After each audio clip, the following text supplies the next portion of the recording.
对阳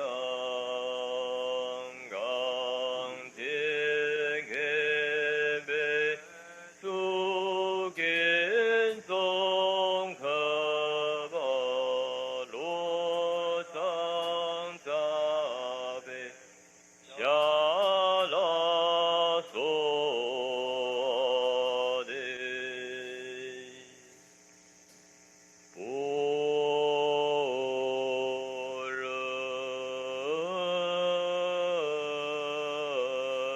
波罗蜜多心经观自在菩心身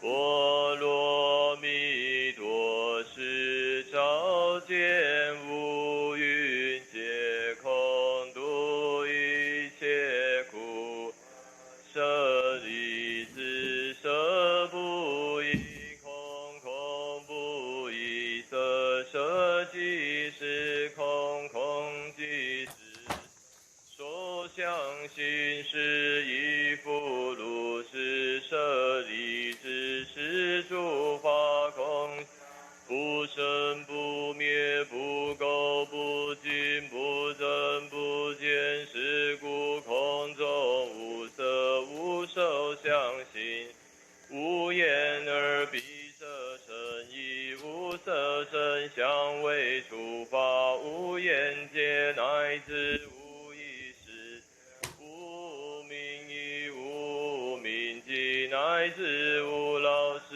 亦无老死尽无苦寂灭无智亦无得亦无所得故菩提萨埵依般若波罗蜜多心无挂碍无挂碍故无有恐怖远离颠倒某小究竟念三世诸佛依般若波罗蜜多故得阿耨多罗三藐三菩故知般若波罗蜜多是大神咒是大无上咒是无等等咒能除一切苦真实不虚故说波罗蜜多咒即说咒曰揭谛揭般若揭谛般若僧揭谛菩提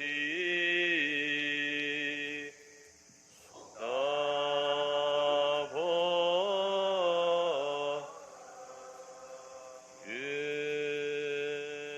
越做次的。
Okay, so today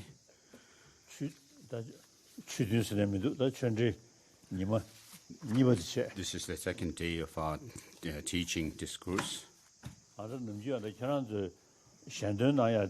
The usual prayer that you say, we didn't have discussion yesterday, but your prayer says, may the three poisonous afflictions be dispelled or eliminated, and may the light of wisdom shine forth or be ablaze. So there's no need for us to use reason to prove that we want happiness and not suffering.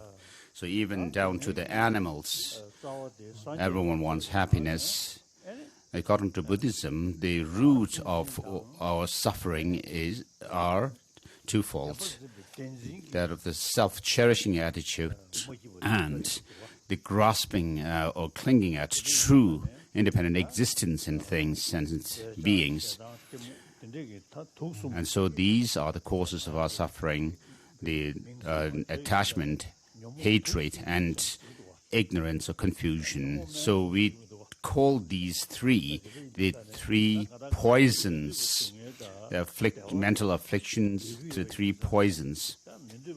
So we want happiness but not suffering. And so sins and the mental afflictions are the causes of our suffering. And these mental afflictions, all of them are rooted in ignorance. Now, in order to eliminate these three ignorance, we need to develop the wisdom.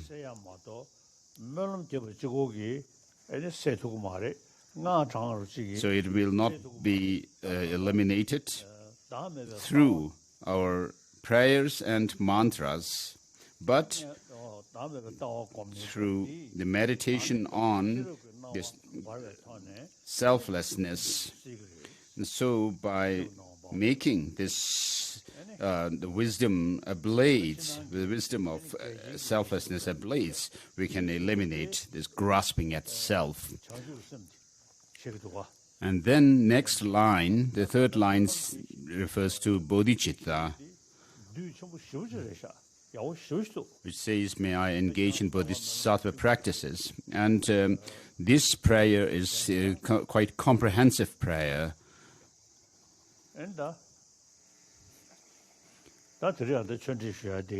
So today's discourse is for the purpose of making our wisdom blades forth. So we have the teaching on the essence of true eloquence. There is a saying, after having studied the scriptures, philosophical scriptures, if it is not integrated within oneself, then even if one may be a great scholar, a geshe who is a great scholar, who is able to answer and challenge any questions in debate,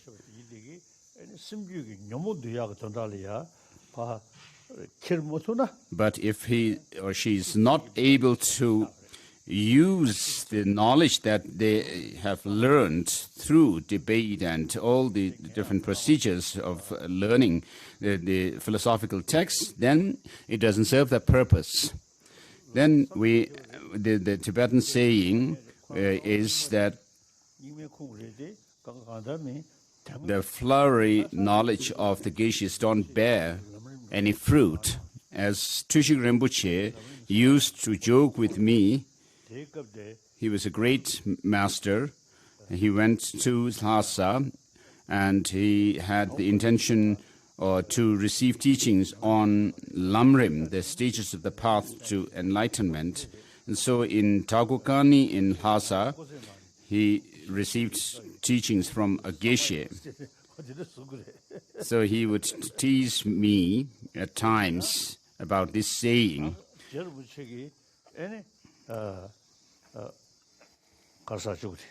And so Je Rinpoche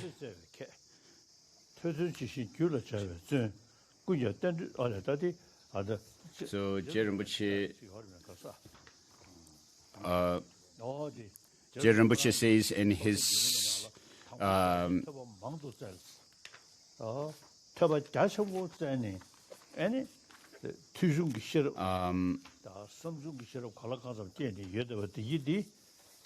in his destiny fulfilled. In the beginning, I sought much extensive learning. In the middle, all teachings dawned to me as spiritual advice. And so he underwent the huge learning first, and then integrated the teaching within himself. And because of that, in the middle, all teachings dawned as spiritual advice to him. And then in the end, he says, I practiced all day and night. All this I dedicate for the spread of the teaching. And so, the teaching of the Buddha, and particularly this tradition of the Manjushri in person, Master Tsongkapa, we should follow in his footsteps, because mere learning is not enough. So if you only follow with blind faith, you will not be able to develop your intelligence and wisdom further. And so your faith in the teaching must grow and develop further through the use of your intelligence and understanding of the teaching. And so since we have, as humans, this marvelous brain intelligence, we must use it, as Tsongkapa himself mentions. In the beginning, I sought much extensive learning. And so the three trainings of morality, concentration, and wisdom should be integrated within ourselves. As Abhisamaya Alamkara says,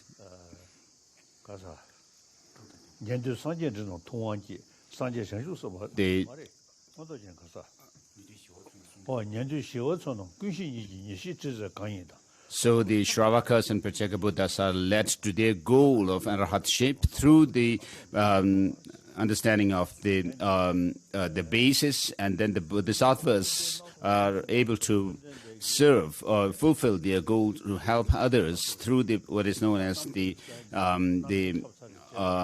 understanding or the knowledge of the path.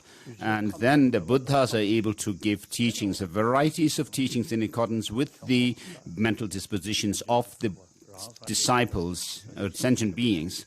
And therefore, we have these three vehicles, the Shravaka's vehicle, the Pratyeka Buddha vehicle, and the Bodhisattva vehicle. And so, therefore, we need to pursue study of the teaching, and the purpose of which is to gain control over our emotions, mind. And therefore, Tsongkapa says, in the end, I practiced all day and all night. So, in order to dispel the darkness of ignorance within ourselves, it's important. Education is very important, learning. So I tell the Tibetans this, that it's very important to study the teaching. And you, the Chinese and Taiwan is also, it's important for you to study. So I usually tell that we need to be 21st century Buddhists. So of course, in our traditional societies, people had faith, and then they just took the teaching for granted. And today we are in the 21st century.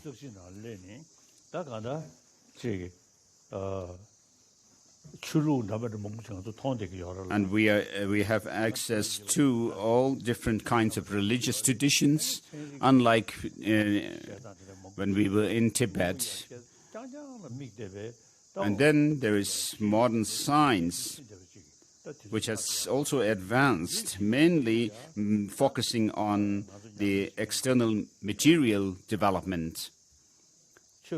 So at such a time,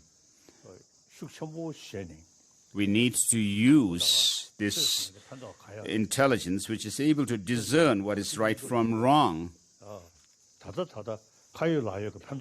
We need to think about what religion is. Is it just an old custom, or is it beneficial even today? So what is the use of Buddhism today? You need to think and do critical analysis and try to understand the teaching of the Buddha. And when you gain a good understanding through your critical reasoning, then you will become a 21st century Buddhist.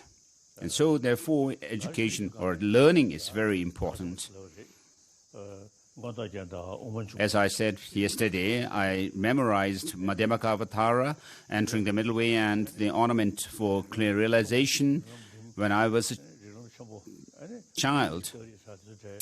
And then I also studied the collected topics, the study of mind and mental factors, and then awareness, and then the study of logic and reasoning.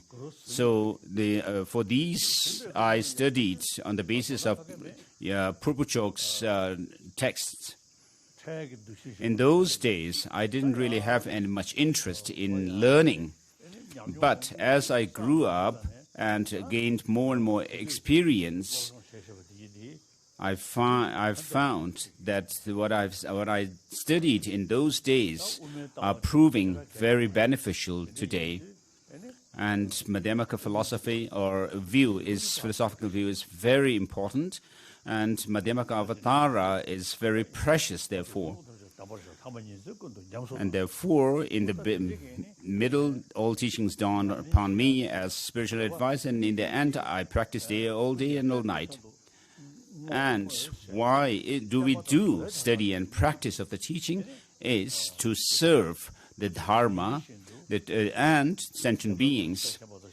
And on a daily basis, we do this kind of dedication where we say, just as the hero Manjushri and Samandabhadra have dedicated their merits, likewise I will do so. And so the followers of the Master Tsongkapa and the Sakya tradition also, the followers of Lamdre and then the Kagyu tradition, the ornament of jewel liberation,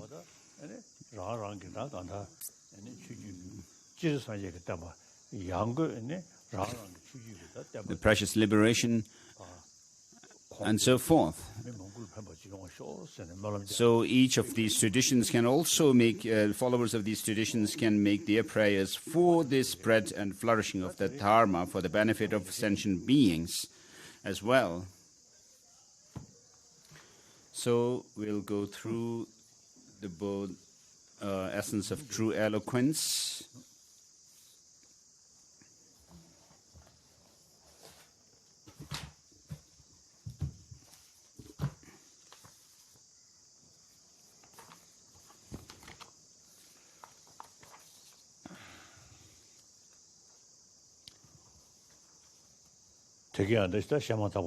As I already mentioned about the prayer the Chinese do, may all the poisonous afflictions be dispelled.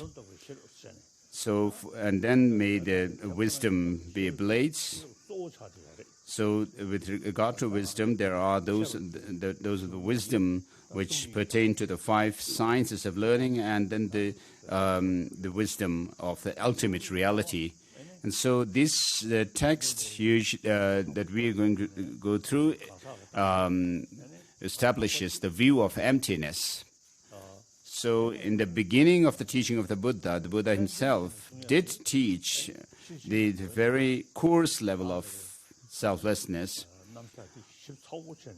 And then in the perfection of wisdom discourses of the Buddha, he went into more detailed teachings on this wisdom of selflessness, the view of selflessness.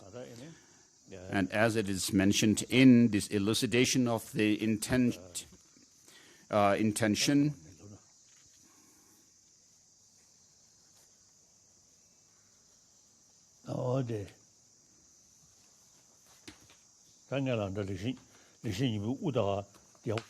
so in the beginning of the lecture for this text, Tsongkapa mentions that the teaching of the Buddha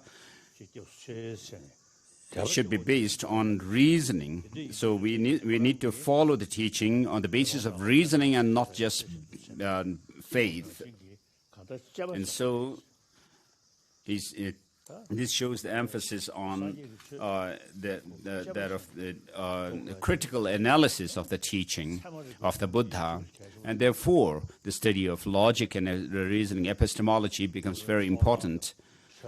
So masters like Diknaka and Chandrakirti, their writings on epistemology and logic are very important. And the Chinese Lama brothers, Dharma brothers and sisters, these texts by these two masters, Diknaka and Chandrakirti, may not be translated into they may not have been translated into Chinese yet. So the Pramana Samuchaya by Diknaka and Pramana Vartika Karika by Chandrakirti, are there translations of these texts in Chinese? If not, if you could translate the root text of Chandrakirti's Pramana Vartika Karika, which is, of course, very terse and tough text, but it's very important if you could translate it into your language. As I mentioned before, I studied Yongzing collected topics by Yongzing Pubuchok.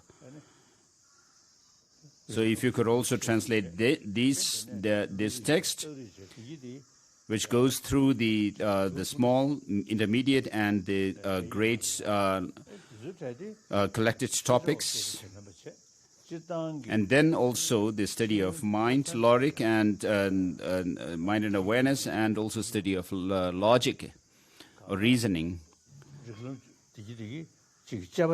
So this could be used as intellectual academic subjects. So logic or study of mind and awareness teaches about our mind and emotions. And then Tagrik teaches about logic and reasoning. And so we can use these as secular academic subjects.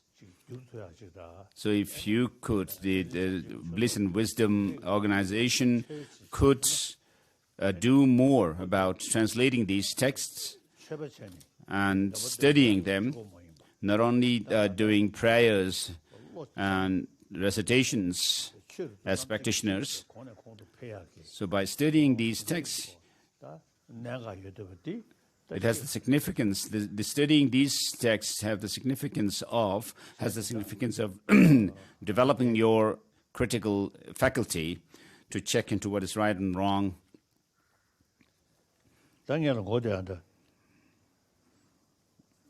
So in the beginning of Tsongkapa's Essence of True Eloquence,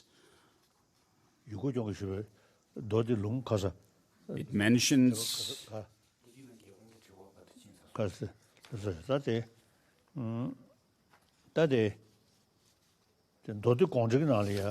so in the Sutra Elucidation of Intention, a scripture,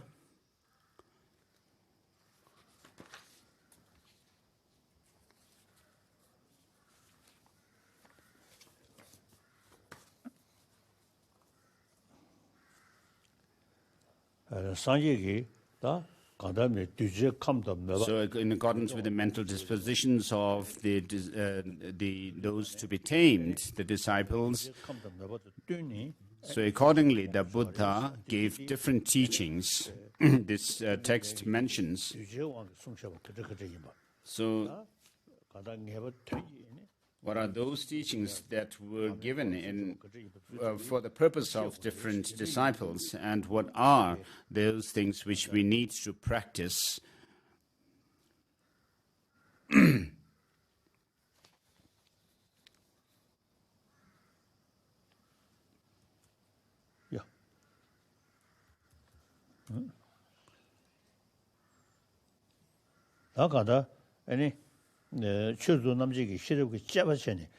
So by using our critical faculty to see right from wrong,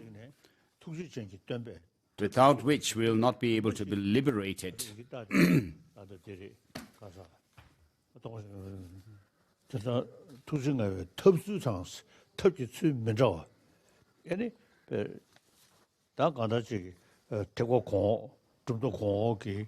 So in the text quotes Rashtapala's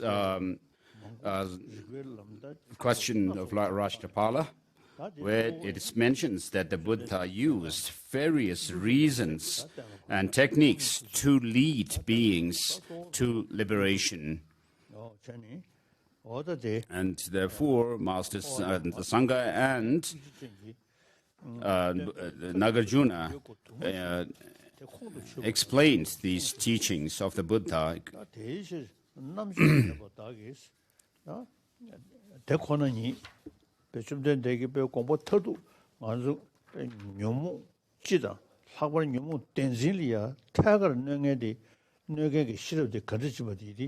So it says, having seen the extreme difficulty of realizing the actuality of things, without which there is no liberation from the world. So right after the Rashtapala Sutra,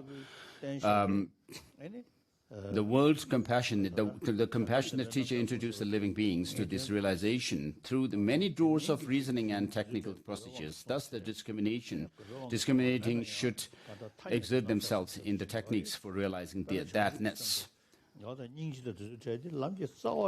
So there are the different teachings the Buddha gave, which are, some are interpretable, some are provisional, and some are definitive. And then there are teachings on bodhicitta, the spirit of the altruistic spirit of enlightenment.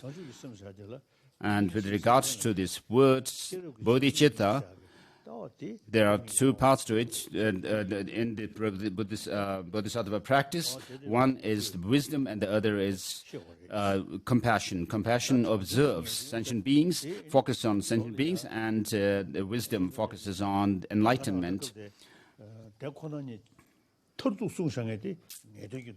So those teachings which teach the ultimate suchness or reality as it is are the definitive teachings. The others are provisional or interpretive. So those teachings which cannot be taken literally on the face value. So the ultimate reality is the definitive meaning, and then the conventional reality is the provisional. And so those scriptures or teachings of the Buddha which teach the ultimate reality are the definitive teachings. And then those which teach conventional realities, which need to be interpreted and cannot be taken literally, are the provisional or the interpretable teachings. So in this way, we make the differentiation between the interpretable and the definitive teachings of or meaning of the teaching of the sutras.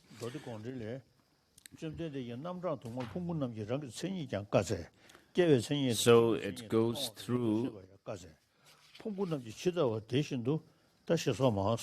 So we come across the text.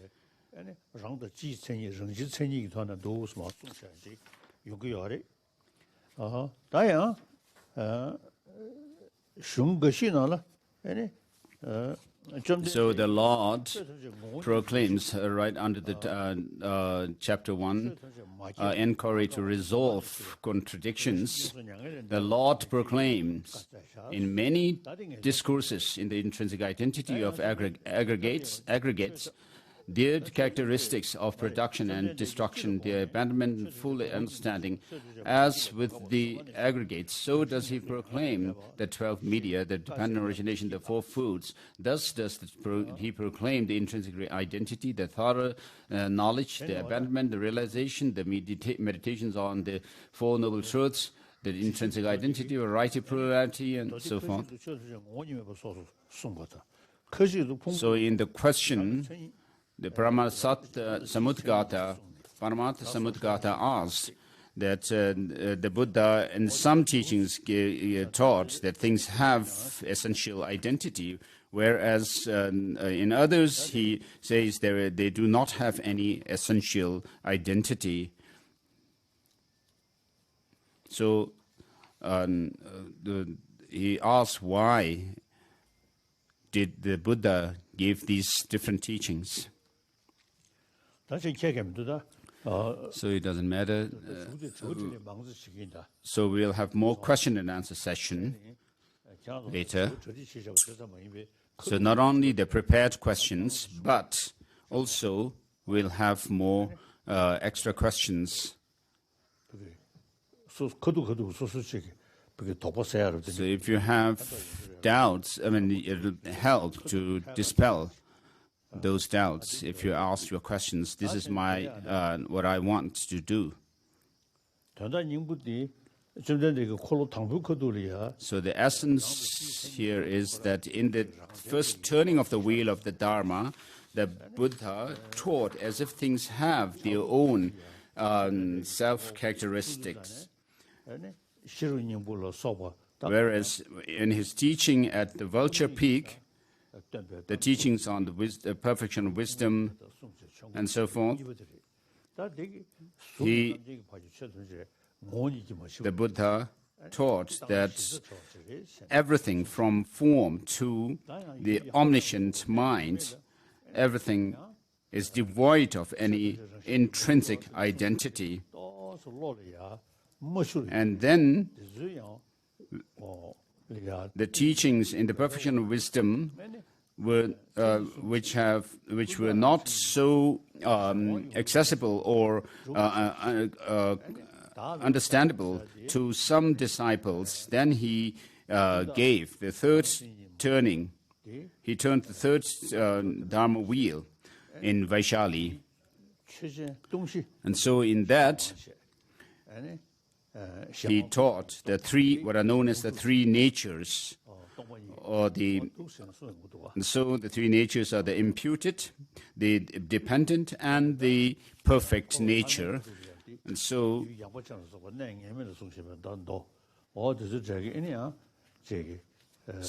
the third turning of the wheel of Dharma were given in Vaishali and other places.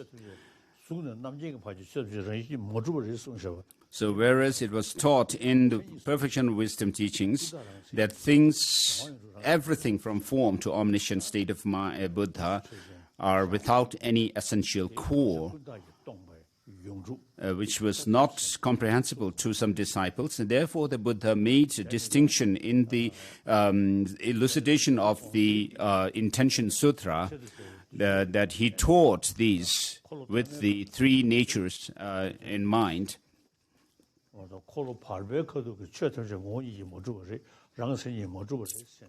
So in the first turning, he taught that things have their own self-defined characteristics, whereas in the second turning, that the things have everything is devoid of any intrinsic essential core. And therefore, some people have difficulty understanding the Buddha's teaching, and so he gave the third turning.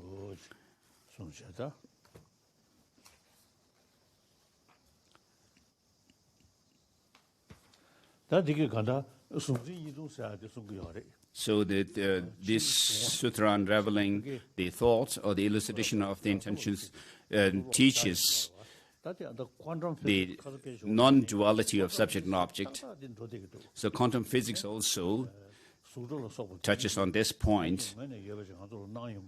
So according to quantum physicists, they say that things like form and sound and so forth do appear as if they have some objective existence, yet they do not exist the way they appear to us. Because if you go down to the small particles and subparticles, and then the moment-by-moment change of those particles, it is very similar to the Chittamatra view. Not just relying on the appearance itself, but if you go deeper into the nature of the things, the reality, it almost comes down to saying, according to the quantum physics, that things are merely imputed or designated by our labels, and so things do not exist the way they appear to us. Objectivity.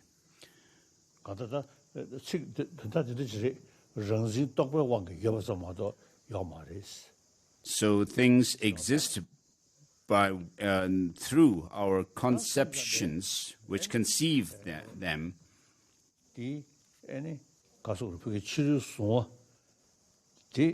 So the external objects are said to be in the same nature as the subjective mind. And so the subject, the objective mind, which perceives the object and the object itself, both of them are devoid of any externality, and they are devoid of any duality. So when we see beautiful things, we become attached. When we see unwanted things, we become angry. And so, according to the Chittamatras, they are merely in the nature of the mind itself. So the Chittamatra view helps in reducing our attachment, the strong kind of clinging to external things, to which we become either attached or have aversion. So according to the Chittamatra, if you understand it well, when you have some disturbance, you will not point your finger at the things outside of you, but point your finger to your mind. So this.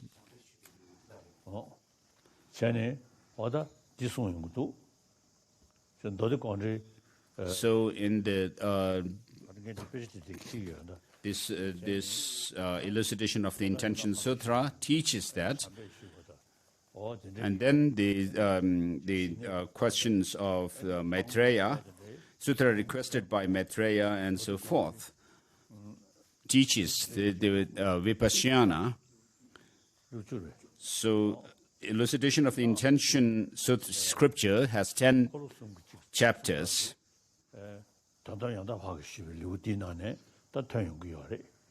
So the differentiation between the three different turnings of the wheel of Dharma comes in the Sutra Unraveling the Thought. And then the Sutra requested by Maitreya teaches those of the calm abiding and others. So I think I should move on to the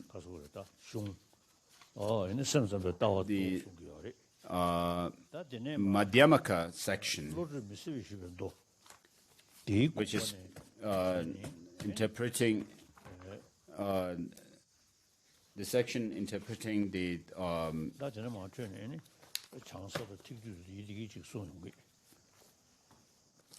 the scriptures according to Akshayamati Sutra.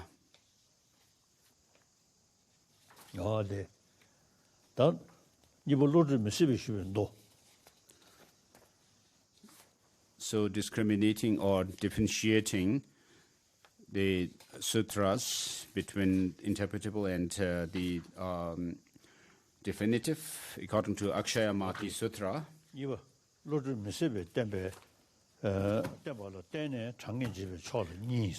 So this has two sections, giving the statements of the sutra and then how they are interpreted.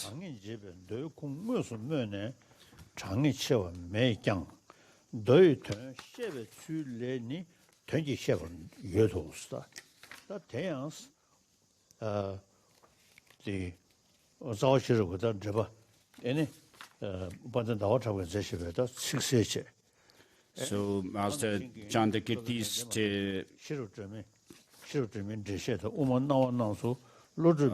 clear word, and also Viveka's text, the blaze of wisdom. So based on these,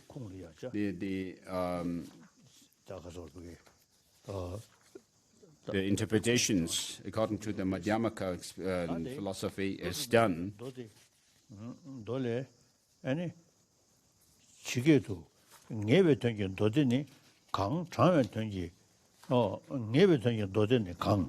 So according to the Akshayamati Sutra, it mentions what are the definitive and what are those of the interpretable. Those which teach the conventional reality are known as the interpretable meaning sutras, and those which teach ultimate reality, the definitive. And then there are the four reliances, which are to say that you do not rely on the person but on the teaching, and within the teaching not on the interpretable word, not to the words but the meaning, and within the meaning not the interpretable but the definitive, and within that not just ordinary consciousness but wisdom.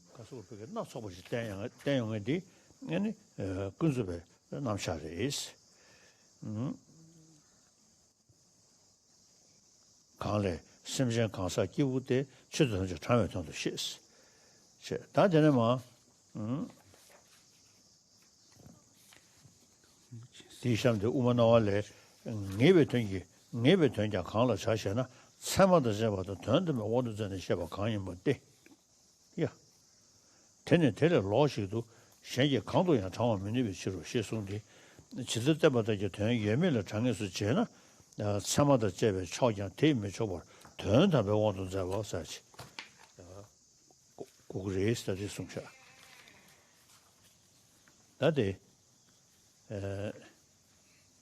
it mentions that the teachings, the definitive teachings, must be those which teach the ultimate reality, not just the valid cognition and so forth.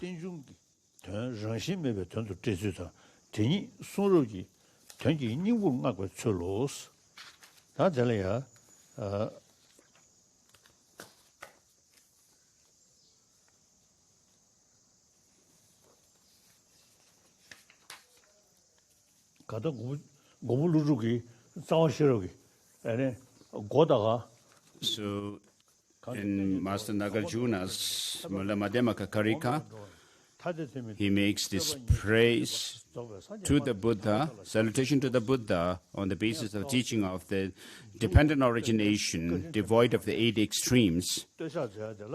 So at the end of that text, Master Nagarjuna pays his homage out of expresses his gratitude to the Buddha, whom he says, moved by his compassion toward the sacred Dharma, to rid us of all distorted views, and therefore I pay homage to the Gautama. And so, moved by his compassion, he taught, he gave his teachings.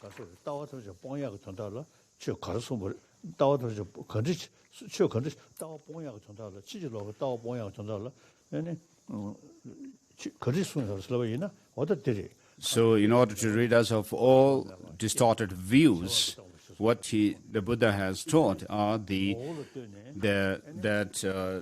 the view which is free from the dependent origination. So on the basis of, from the point of view of the nature of things or identity, he taught that there's no arising or a cessation. And then in terms of the continuity, so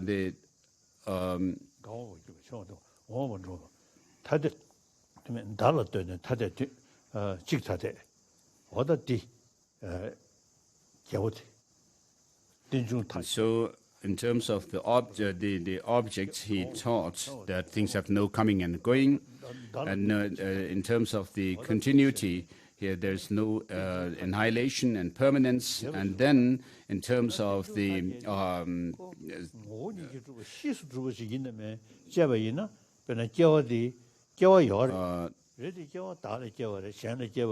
designation, that things are not neither one nor different. And so though these arisal and the cessation of things do exist, but when you do analysis of them to try to find them within the objects themselves, you cannot find anything. Though without doing any kind of ultimate analysis into how things exist, we can say they do exist. But when you do this kind of critical analysis to pinpoint the identity of things, you will not be able to point your finger at anything. And therefore, when your mind is absorbed in this final reality of things, the diversities of things will kind of disappear from your perception. So from the point of view of action, agent, and the objects, of course, we use all kinds of designations. As I mentioned yesterday, I'm not my body, not my mind, not my speech. We say my body, my speech, and my mind, and these three are not me. And so if you try to find or search for the body, speech, and mind, or the I, you will not find that from within the aggregates. And though that is the case, the non-Buddhist traditions assert that there is some entity separate from the body, speech, and mind, and they call it the Atma. So it seems this theory of Atma is helpful to prove or to understand that we go, to understand past and future lives. So our body, our senses, these physical senses like eye and so forth, are of this life. So it is just there for one life.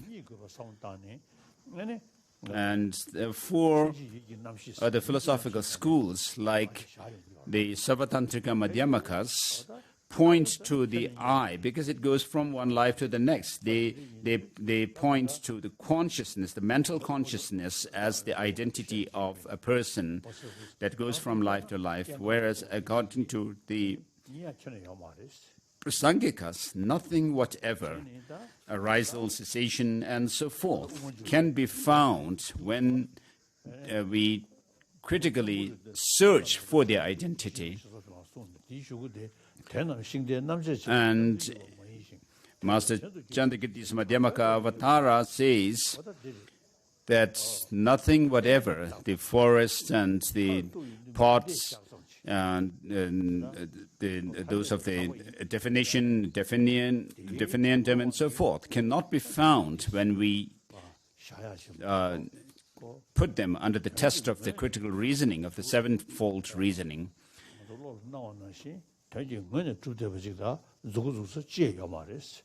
So nothing whatever, he says, has any existence in and of themselves from their own side.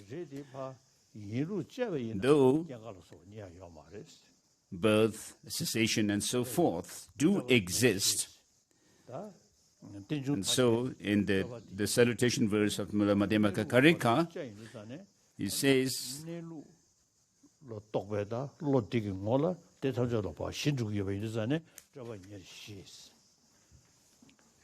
so when our mind is absorbed in this critical,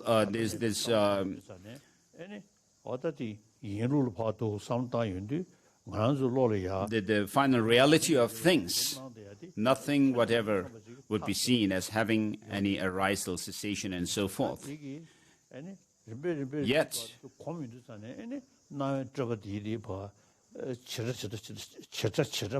we do have the appearances,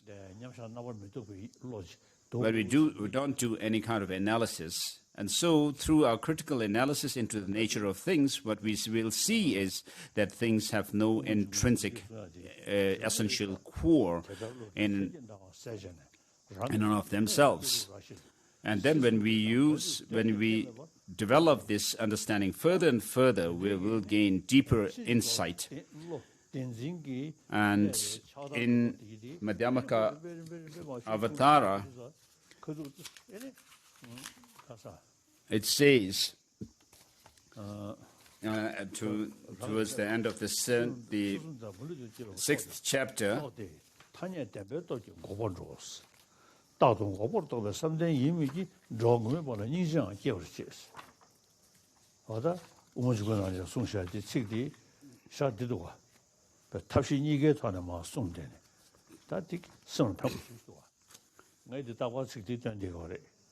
thus illuminated by the rays of the wisdom light, the Bodhisattva's, it's the verse 224, sixth chapter, and that 25. Thus, though his mind may rest continuously in cessation and so forth.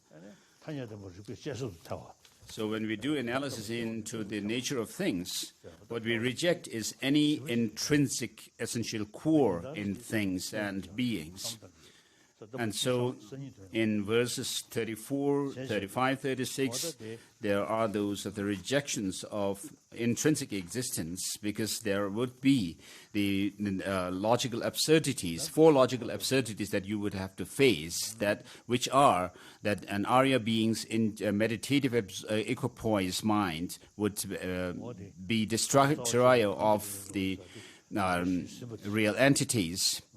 And then the conventional truth would withstand analysis of reasoning, ultimate reasoning mind, ultimate reasoning, and then the ultimate production cannot be denied.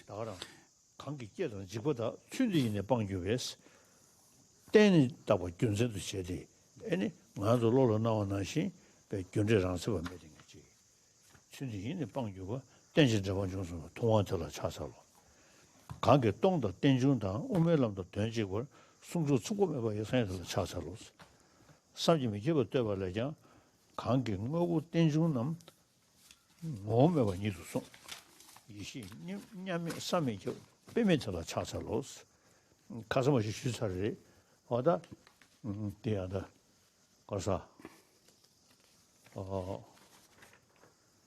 So these are the praises to the Buddha. And with regard to emptiness, the reason why we say things are things are devoid of, things are empty, is because they are dependently arisen. So as Master Nagarjuna, as Mulamada Karika says, that what arises through dependence are explained as emptiness, and that itself is designated, and that is the middle way. And therefore, because things are dependently arisen, they are devoid of any independent existence. So therefore, this reasoning of dependent origination has the significance or the power to dispel both the extreme views simultaneously, which may have to be interpreted. So when we say things are things are dependent, things arise through dependence on others, and therefore they are devoid of any independent existence.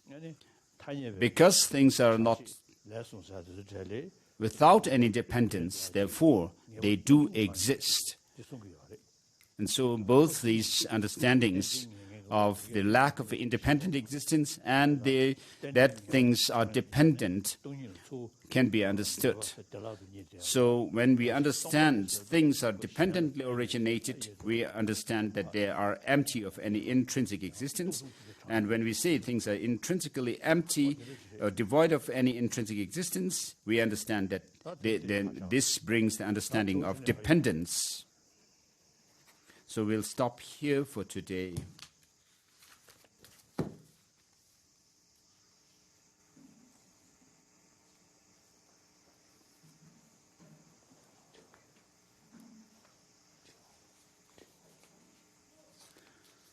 The questions? 尊敬的法王，感谢您为我们宣说《变了不了义三说藏论》。弟子想请问，就是法王这几天为我们宣说的，佛法要破除的我这个呢，是不观地安立处。So does the instinctive grasping mind hold on to the self and aggregates as truly one in nature? What is its mode of apprehension of its object? 只我淡薄呢，三个给大真的，打档碰碰你，我准备我记住真难得真数你可以。可是三个一等人的。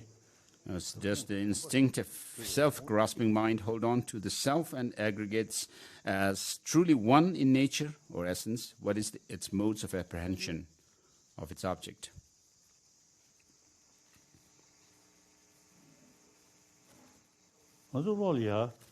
So in our mind, when we think me or I,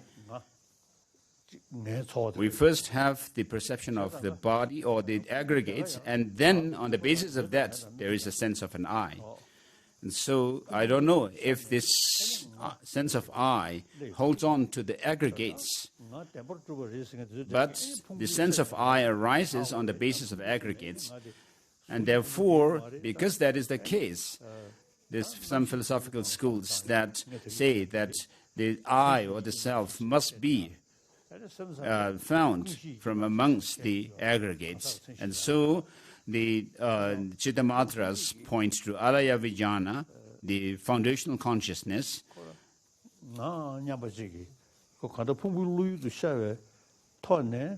So when we have the sense of an I, we have a sense of this I as if it's independent from the aggregates. So in the 22nd chapter of Mula Madhyamaka Karika, it says, not one with the aggregates, not different from the aggregates. It is not in them, nor are they in it. The Tathagata does not possess the aggregates, and therefore, what is Tathagata? And so I use this verse to apply to myself. Apply this to myself. I said, instead of Tathagata, I do not possess the aggregates. Who am I?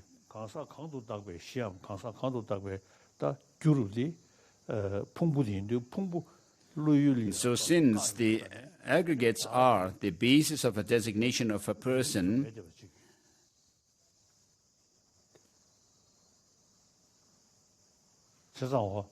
we cannot have any of the five aggregates as being the person. We cannot point to them.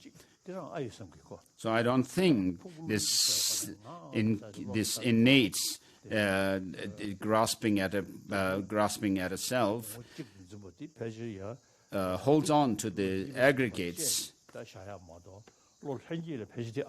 So this instinctive grasping of mind does not have this holding on to the aggregates as one with the self. So the Sabatantrika Madhyamakas say that a self must have its own intrinsic identity, and therefore they point to the sixth, the mental consciousness, as the identity of a person. So the instinctive sense of I does not hold on to the aggregates, I think, as being of the same nature as self. Next question. Can modern science prove emptiness? And can science prove that meditation can eliminate mental afflictions and so forth? 那另外就是法王提到说，在根本定要修如虚空的空性，后得智修如幻化的空性，以及在修空性能灭除烦恼等等，是否都能够用科学来证明？谢谢法王。주왕이방이 인중기 텐리라테네 동방이다 동방이 공바데 묘몽 세룬소 줍뉴상. As of yet, modern scientists have not paid much attention to the understanding of the mind and emotions, the psychology. But today, they are beginning to understand the significance and the connection of our mind, such as love, compassion, to our peace of mind. So they do explain our mind on the basis of the brain function. So they do not have much understanding of how the destructive emotions arise in us, which they have not paid much attention earlier. And so today they are beginning to take more and more interest, paying attention to understanding the workings of our mind. So they do not, the science does not have not yet paid attention to these emptiness. So today the scientists are even agreeing the importance of love and compassion. And so love and compassion have their opponent, which are our arrogance, anger, hatred. So when we grow attachment to some beautiful things, you grow that attachment on the basis of a sense of an I. You say, that thing is beautiful because it appears to you as beautiful. So the I, or this if you are able to understand that this I that you hold on to has no sound basis, it will help to reduce the clinging to the sense of an I. So far, the scientists have not paid much attention to this, but gradually they may gain more understanding. They may pay attention to it. So the scientists do not talk about destructive emotions as such, but the understanding of dependent origination is something that the scientists are paying some attention to. Next.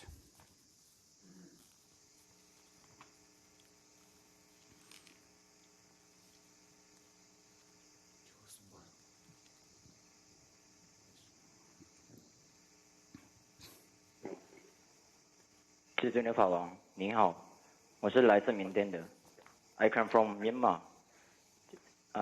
现在来台湾已经3年了。然后要问问题之前，就是像先希望能给你做2个提醒这样。第一个呢，就是我们弟子们班快开，就刚开始开上文这样，希望呢你能为我们已经 So 开的、已经开学的，或者是 what is the difference between these the absence of true existence of dreams 做很大的一个提醒， and the absence of an intrinsically established dream? 就是希望法王你能把就是你所有的教的显密的所有传承，还有正的，还有所有有经验的教授传承都能传给弟子们。希望呢，对，就是还有那个请那个翻译的珍贵的翻译人帮忙翻译一下，然后希望大家能用那个热烈的掌声来做一个提醒的缘起。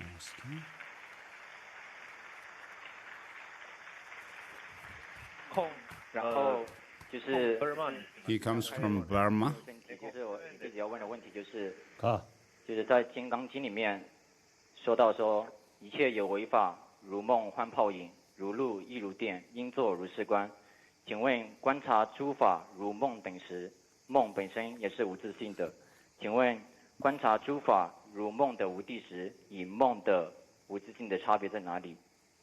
谢谢法王。Thank you very much. 空指望嘛，各位阿罗那，等你给我人不经验啦，空给学对你有的，学对当波的。 So he wanted to say 2 things before asking his question. First is, since he is engaged, he is pursuing his studies of Dharma, he seeks His Holiness's blessings for his success in his studies, for him and his classmates. And then the tradition of Nalanda,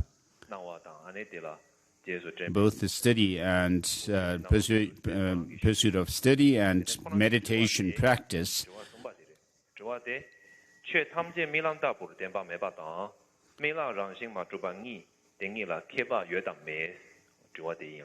so the question was already asked. So first of all, you need to understand what is it that you are rejecting when you wish to understand emptiness, gain insight into emptiness. So otherwise, you may say things are like dreams, and therefore they do not have any the true existence. There would be some grosser understanding of that. And so the subtle understanding is that things have no true independent existence in and of themselves.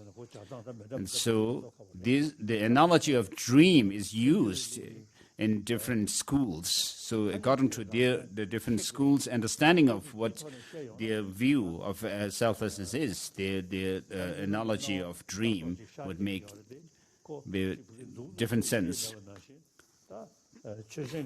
So in dream, we see different things, but we cannot point our finger at anything. But in life, we see diversity of things, but things have no independent existence. And so, according to the understanding of the philosophical view of emptiness or selflessness, there would be different understandings or interpretations of the analogy of dream as well. My Holiness, I pay homage to you. I'm from Singapore, and I hope that you'll be able to visit Singapore very soon, and the rest of the countries in Asia. I've got a question to ask, and I'll be asking it in Chinese. 缘起是观察无地时的正理之王。 Why is the reasoning of dependent arising the king of all reasoning to prove the lack of true existence of phenomena? 的缘故吗？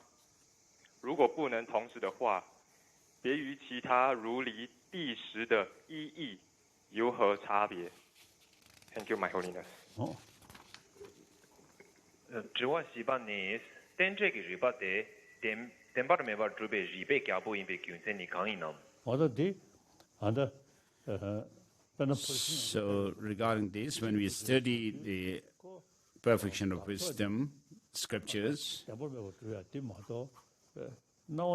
we use the reasoning called lack of one and many, which helps in proving that things have no independent existence, but it doesn't help establish how things exist. Whereas the reasoning of dependent origination says that things have no objective existence from their own side. So dependence shows that things are not independent, and origination shows that things arise through dependence. So understanding of dependent origination itself doesn't have the realization of emptiness as such. But when you understand that this understanding of dependent origination brings up the understanding or the insight into emptiness, and then when you say things are empty of independent existence, that in turn helps to understand that things are relative or so in Pelmarteva by John Lama Rinpoche, he says,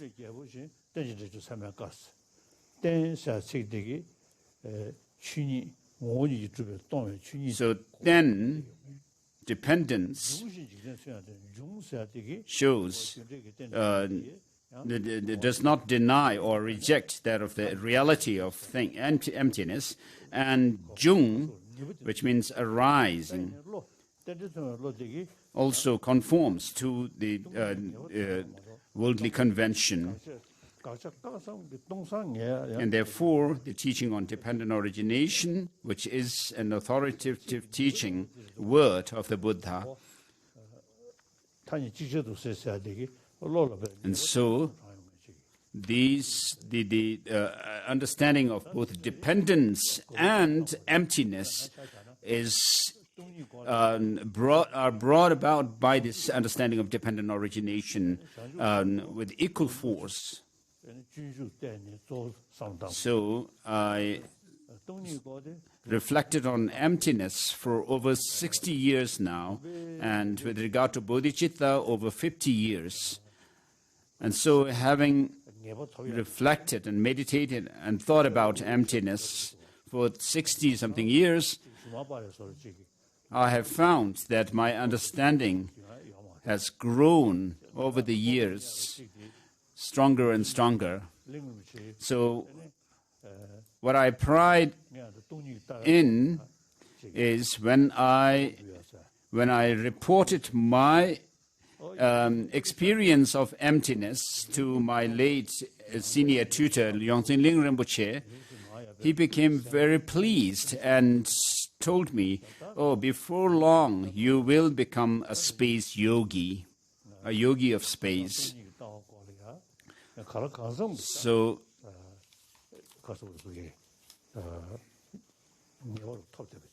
So I have quite a degree of understanding of emptiness. So when I do my meditation on emptiness, based on Master Nagarjuna's first verse from the Mula Madhyamaka Karika chapter 22, neither one with the aggregates nor different from it. It is not in them. They are not in it. It is not in them. Tathagata does not possess the aggregates. What is Tathagata? And who am I sitting on this meditation cushion? Or who is this person? And so I get the sense that this person who is doing the meditation on the cushion does not exist independently. Whereas the person himself does exist. And similarly, the objects in relation to which we become either attached or have aversion. So this understanding of emptiness helps in reducing our attachment and anger. And so emptiness does not deny the existence of things as such, but how things exist, appear to us, is what is countered by this understanding of mere nominality of things. And it helps to reduce our strong grasping and clinging to objects as either good or bad and so forth. So this kind of understanding and insight and experience must come through gradually, over years. For me, it has taken 60 years or so. So you need to familiarize yourself with this understanding of emptiness and dependent origination.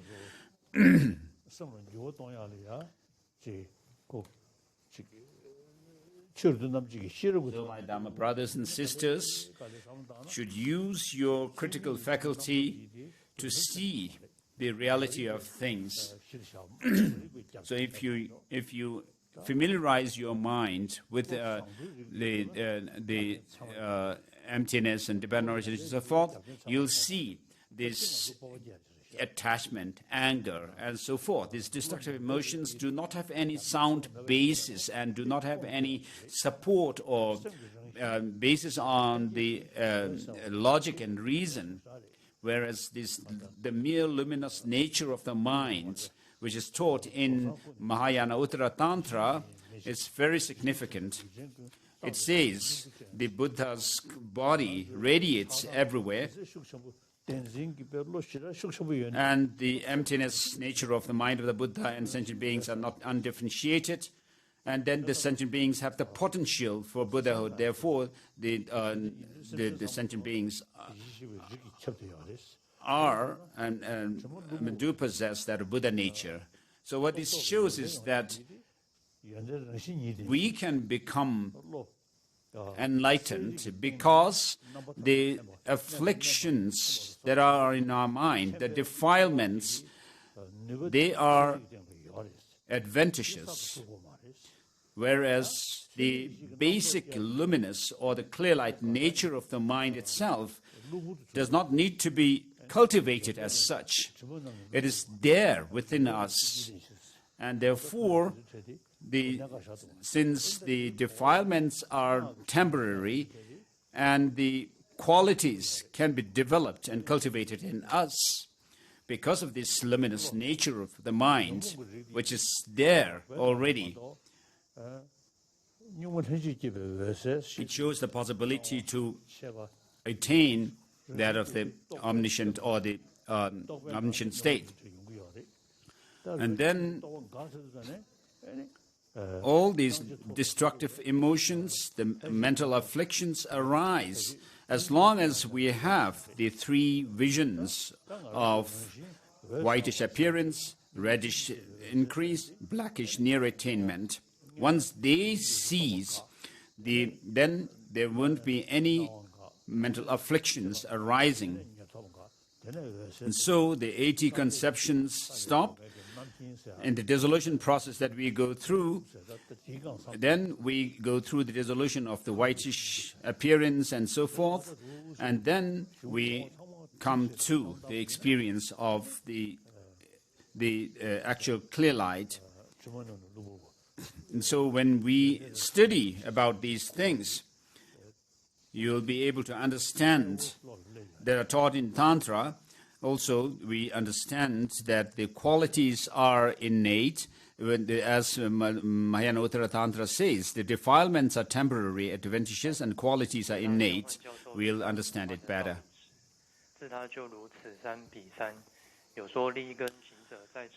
So in the spiritual instruction for equating and exchanging, equaling and exchanging self and others, it is mentioned that equaling and exchanging of self and others can be done because of their not being self-established, but merely conventionally designated. So can there be an exchange, equaling and exchanging between a pillar and a vase?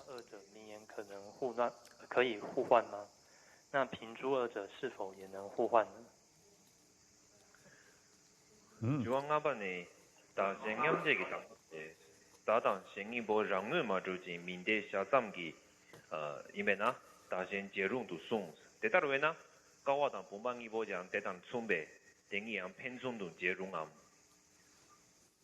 그래서 당신염지 당원에 랑을 마주지 민대 샤삼기 당신 제룽사디 되게 세우시 마소. So I don't understand the question. So when we say things are merely designated by name, the purpose of this is to destroy our clinging to some kind of a solidity and concreteness in things and self.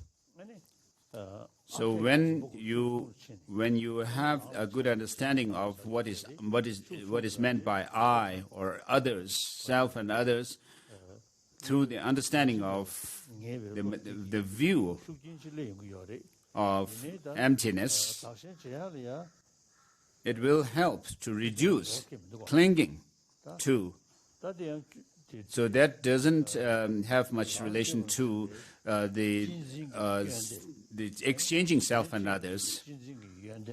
So for the equaling exchanging self and others, you need to see the disadvantages of self-cherishing attitude and the advantages of cherishing others over oneself.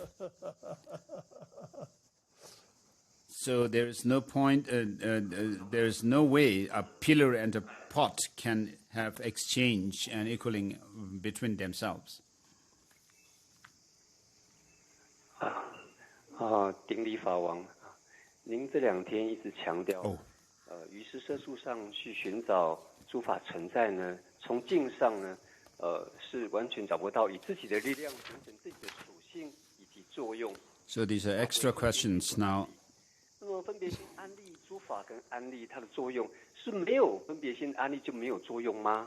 So on a daily basis, because of different things that we do, we have all kinds of emotions, attachment, anger. We are overcome by them. 那这个跟这个俱舍论所说的所谓的识别由业生，以及他松所说的万法由心任意所造，这3个的差别何在呢？谢谢法王。谢谢。주와 주반이 최탐제 류마샤나 탕예도 자제 미테베 루디베 소베 샤바 쌈다 데네 죄레 레레 지데 나소기 샤바다 센담기 They're bringing up the third day question. If things are not mentally designated, would not action, agents, etc. be conventionally feasible? Yeah. According to the Prasangika school, things are merely designated by our conceptual mind. And Abhidharma Kosha says the myriad world is born through karma, and the Chittamatras say everything is fabricated by mind. What are the differences between these 3 assertions? So here, when the presentation of the basis, the path, and the results, on the basis of understanding that things, on the basis of assertion that things have some objective existence, and on the basis of the understanding that things have no intrinsic existence. So because of this difference in the view of the emptiness, so there are different ways we can understand the have the presentations of path, basis, path, and result. Whereas with regard to undermining our grasping at subtle, the subtle grasping at true existence, although we may say that things have no external existence, it doesn't really help much.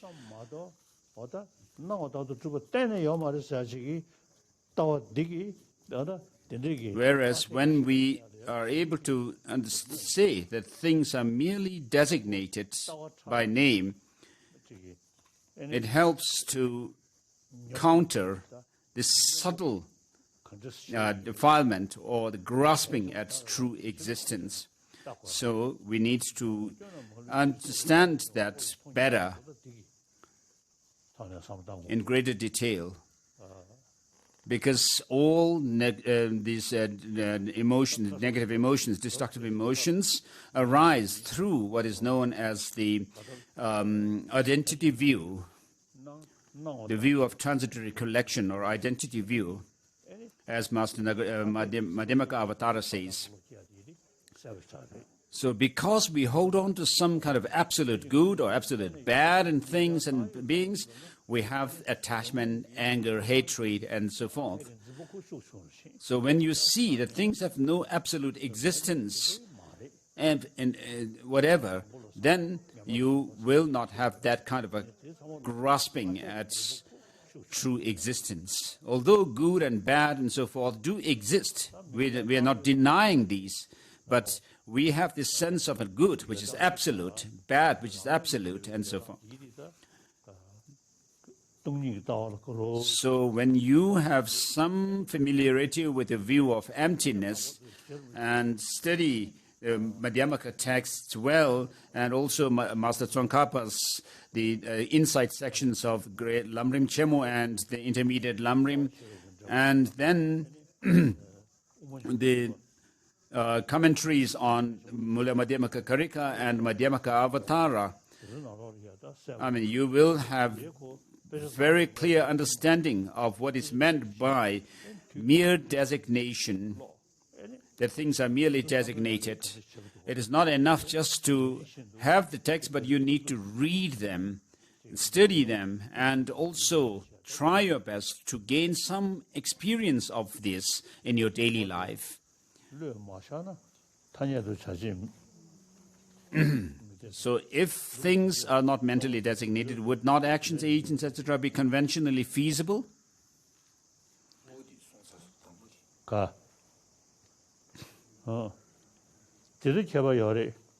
So of course there are differences in the Chitta Matras explain things taking for granted that things have some objective existence from their own side.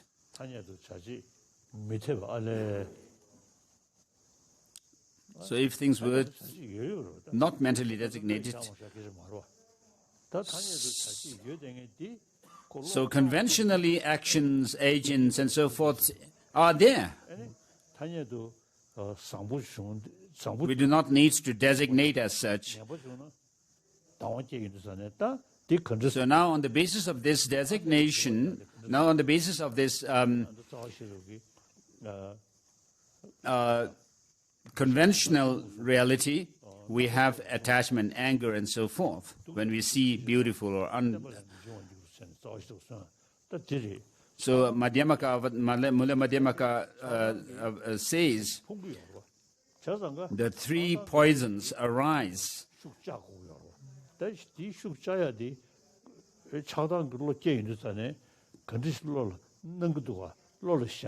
through the exaggerated outlook.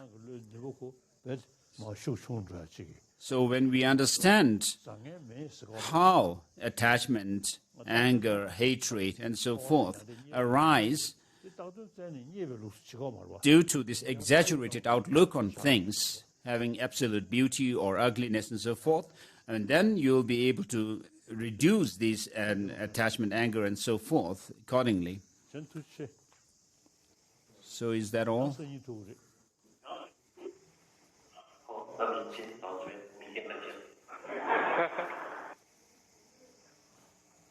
그래서 저 차로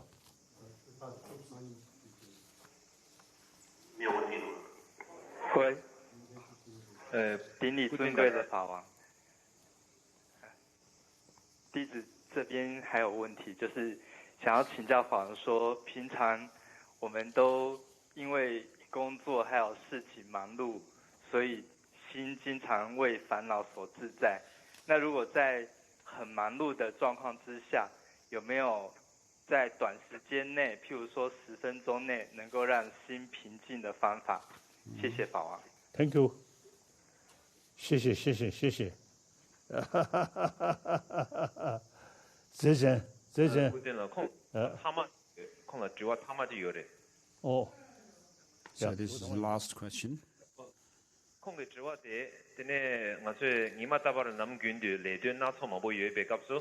So when we do all kinds of things in our daily life, we grow attachment, anger, and so forth. We are overcome by them. And when we have not much time,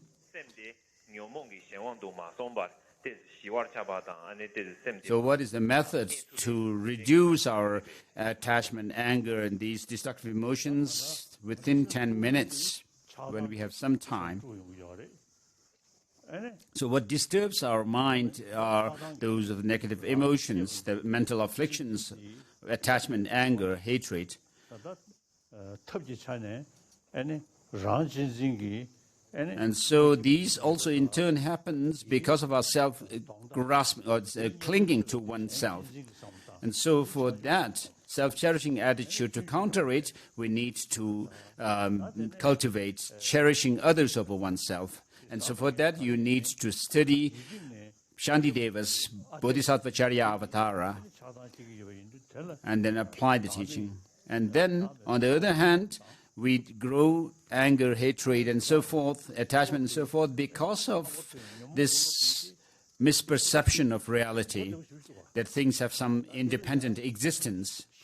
And so these destructive emotions, mental afflictions, are very cunning.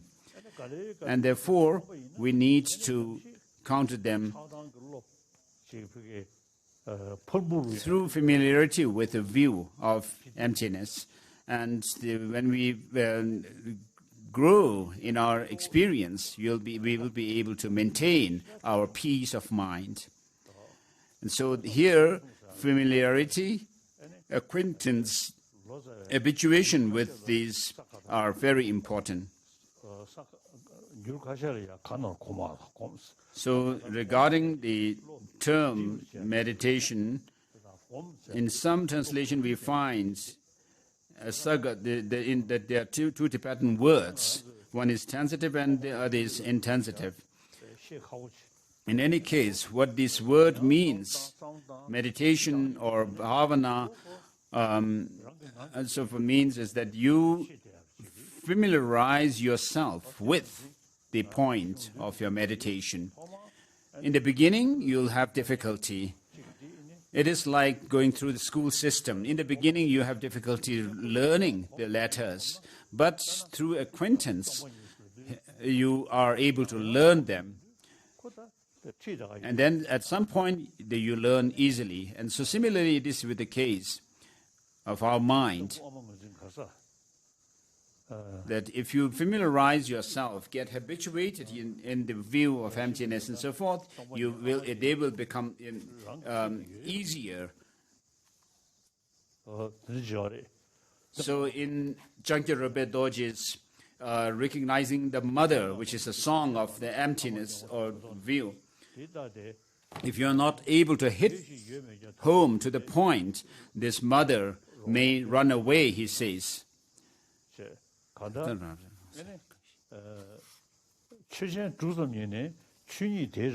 So as soon as an object comes into being, its emptiness also is established right there.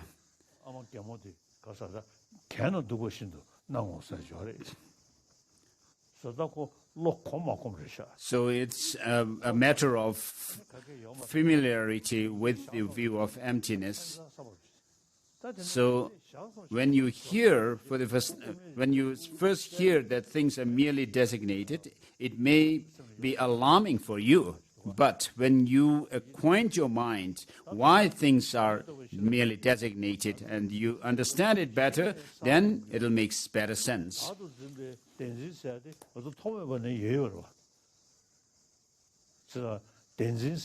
So the understanding of selflessness or emptiness is something new that we are developing in this life, whereas the grasping at true existence in things is something that we are very familiar since time beginningless. And so we need to leave this old friend and try to acquaint with the new friend.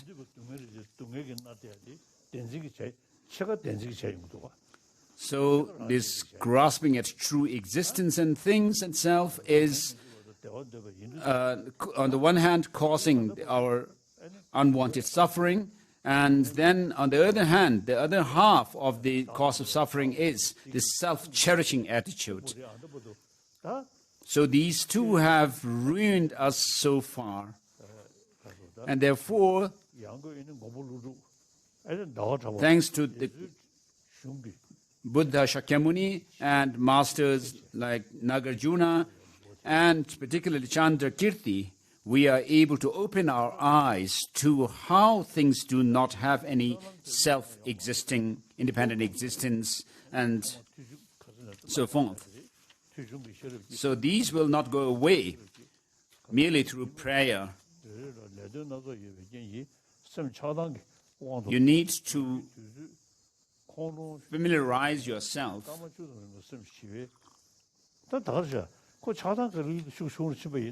So if you are able to reduce your anger, attachment, and so forth, it automatically be helpful.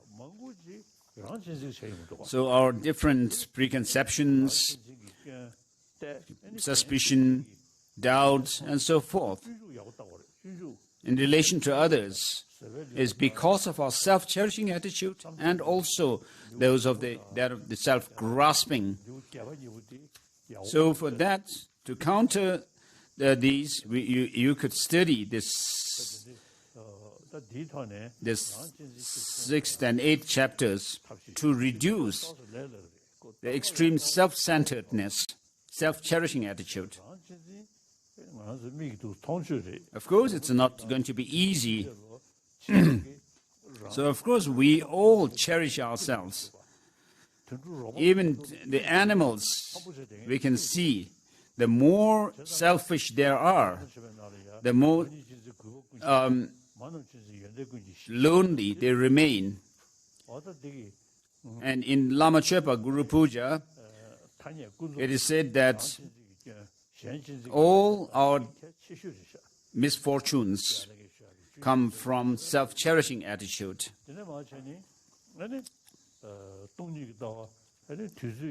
And then, if you have more time for the view of emptiness,